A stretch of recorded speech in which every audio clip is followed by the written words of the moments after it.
Yo, what's good, everybody? This your boy JTL, aka Opposite from the Norm 18, back with another one.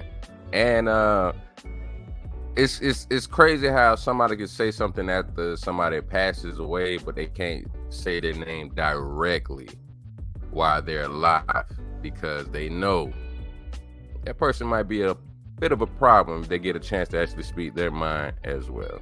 You see the title, Umar Disrespects Kevin Samuels again. And I seen some people covering this, but I want to get a little more into a certain part of it that they didn't address really. But I'm just going to add to the conversation. But before I do that, I need y'all to do me one huge solid favor.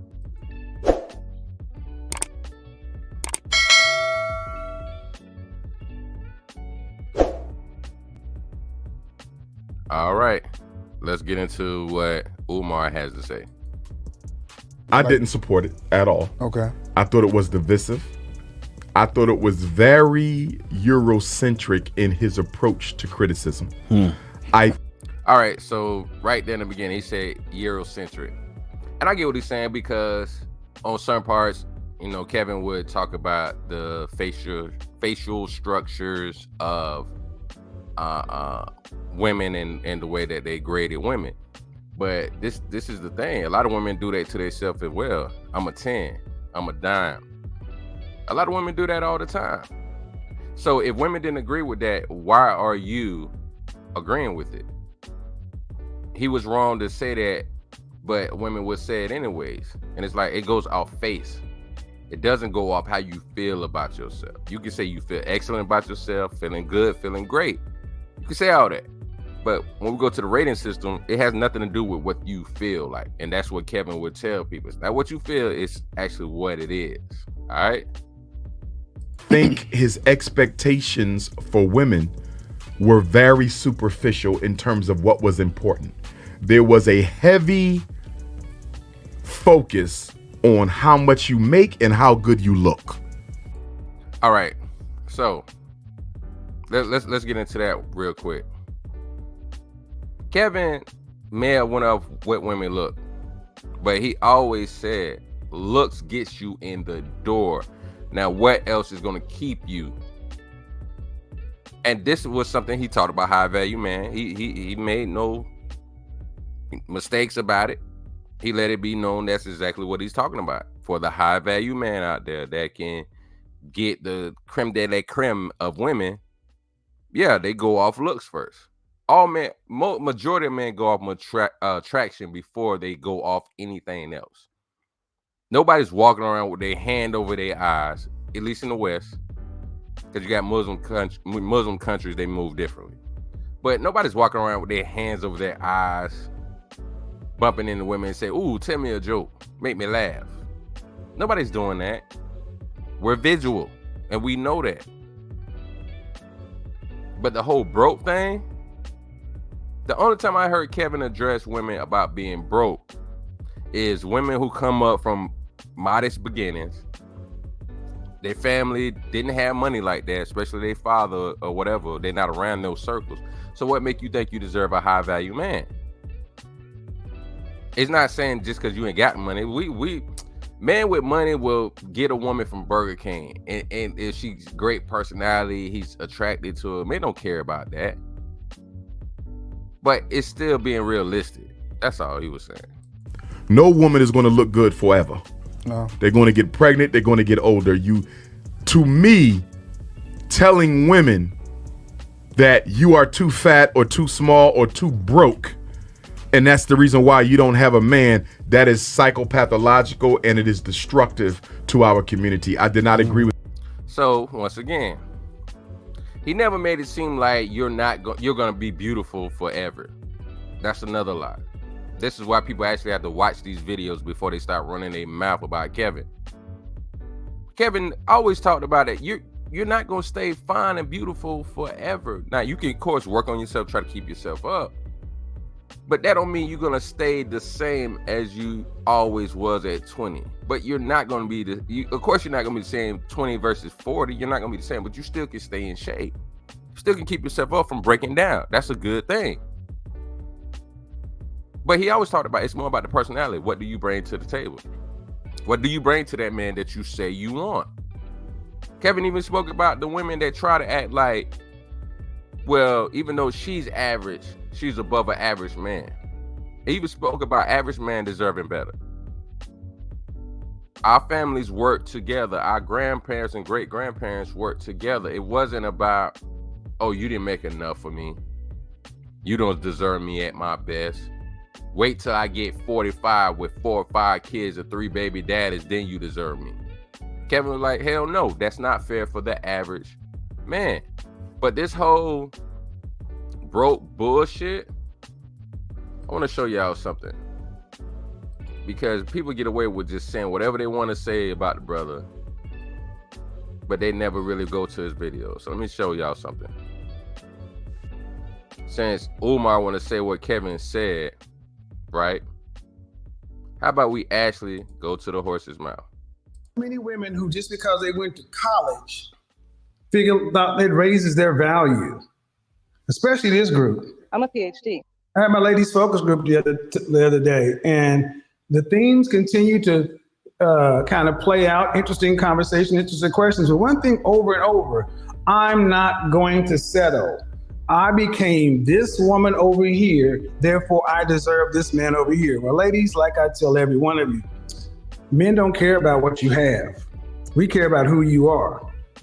And your master's, your PhD, your property, your car, whatever, is not not what men choose. No, you got. See, so it's very simple for you to go and watch a video and see what Kevin actually had to say. But instead, approach at all, and the fact that he did have a lot of people who did come in and say bullshit. Yeah, he had a lot of people that did. He had a lot of people that called in just to talk shit.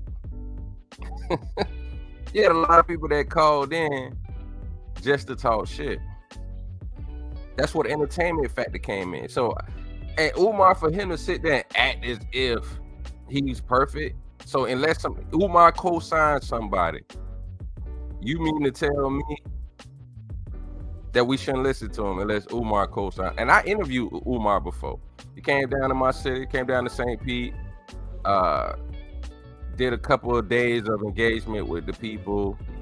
I interviewed him on the radio station. Shout out to 99.1 FM, The Jams, when I was over there. And then he went to Palladium and then our Black History Museum in the city. And I appreciate it, brothers. He spoke that good word. But it just seemed like things been going downhill since then. I don't know what to tell you, bro. It's being around that entertainment, it'll mess your mind up. But let's keep going. Speaks to how decadent and speaks to how self-hating we can be as a people. And I'll be honest with you, I think a lot of the women who supported Kevin Samuels supported him because they don't like other black women, and they enjoyed sitting back on their couch, sipping their tea, and watch this black man tear black women's self-esteems to shreds. All right, so he had that to say. Tear their self-esteem to shreds, tear them down, because Kevin was telling the truth. He was tearing them down. And I guess Umar always lifted him up, right? He never tore him down. He never had nothing critical to say, nothing bad to say. Everything was just love, right? Let's see how true that is. Stop going around all through your 30s. Stop going around all through your 30s. You give your 20s to the street Negroes. You give your 30s to the pretty boys. They use you up, dog you out. Now you're in your 40s and nobody's jumping to marry your ass. And so now you're saying it ain't no good black men. No. There's plenty of good black men. The problem is you gave your best years to men who didn't deserve it. Now, didn't Kevin say something like that, guys? If I'm not mistaken. Didn't Kevin say the same thing? Women get babies to suckers, babies to dudes who don't even be there to take care of their kids, not getting married, none of that.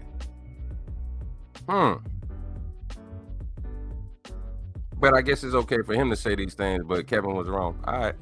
The problem is you gave your best years to men who didn't deserve it, and now you see your biological clock is ticking and your beauty clock. See, you got a biological clock, how long you can have those babies, and you got a beauty clock, how long you gonna be looking good. A biological clock, how long you gonna have them babies, and a beauty clock, how long you gonna be looking good. And guess A beauty clock of how long you gonna be looking good. But he said in the other video, you're not gonna look good forever. when you hit those 40s, don't get me wrong, black don't crack, but everybody declines. Everybody declines.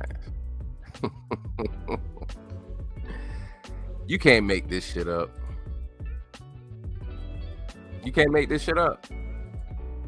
Once again, like I said, it trips me out how it's okay for certain people to say things. Same thing. He said, stop hoeing, ladies. But Kevin was wrong for saying stop giving your best years to these type of dudes, or stop thinking that after you have 3 kids and you're now 40-some years old, you let your body go. Now you deserve a guy that makes $100,000, but your baby daddies was making 30. I guess Kevin was wrong. But like I said in the beginning, he didn't say that Kevin named directly when Kevin was alive. You want to wait till the man died. That's some coward shit, bro. That's some coward shit. But he said Kevin was tearing down black women. Never said nothing good to black women, not even black men, I guess. So before I get up out of here, I'm gonna go ahead and let Kevin get the last word. So make sure y'all subscribe, share, show love to your boy out from the norm. All right. Not always that way as far as in the house. Even my dad, it was my mama never said one bad word about it ever. You know what I hear more? You know what I hear more than anything in the black community? What I hear more than anything else is the same thing I push on my channel. We need therapy. Yes, we need therapy. And here's the thing. Yeah. Because this is when people started saying I'm an asshole, because I'm a 52-year-old man and I've had troubles too. I've had traumas too. I've had things and what we can't do is the oppression victim Olympics. We have to become a competent people. No one cares about our problems. Mm-hmm. Right. So we're at the bottom. Right. And the only way we're going to get back to the top is to be together. Right. We are the only group of women who think that they don't need their men to live a successful life. So it's not always that way it starts in the house.